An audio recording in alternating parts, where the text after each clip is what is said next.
Welcome to Soul Matters.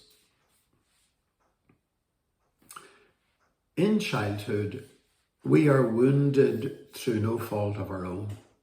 It's the inevitable result of growing up.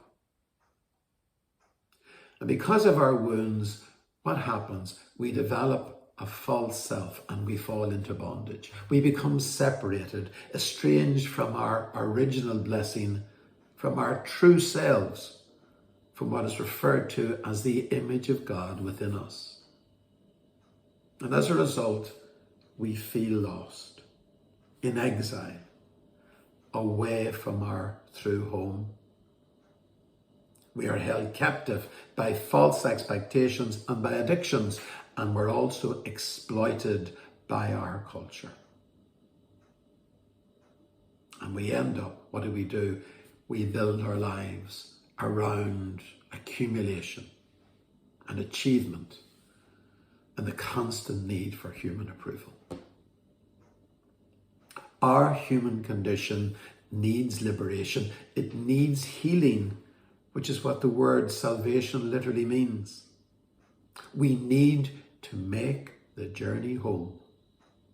To be brought back from exile, we need to discover who we really are, who we are in God. We need to be reconnected with our original identity, with what is called our belovedness.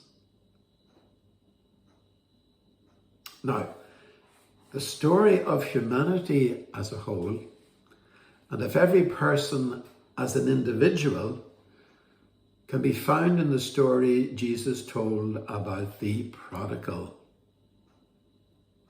This is the story par excellence of our homecoming, of the journey our hearts need to make.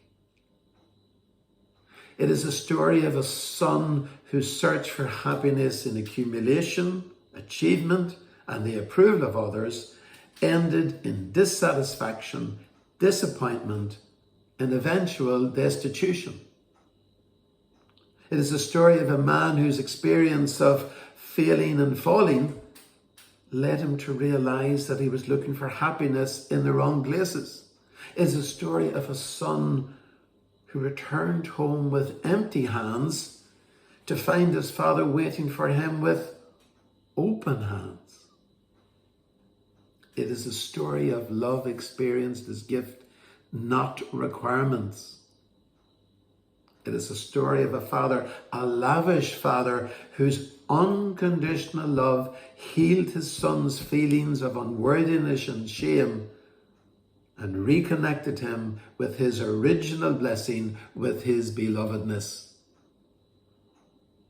It is the universal story of what needs to happen in the life of every person if she or he is to experience healing and wholeness.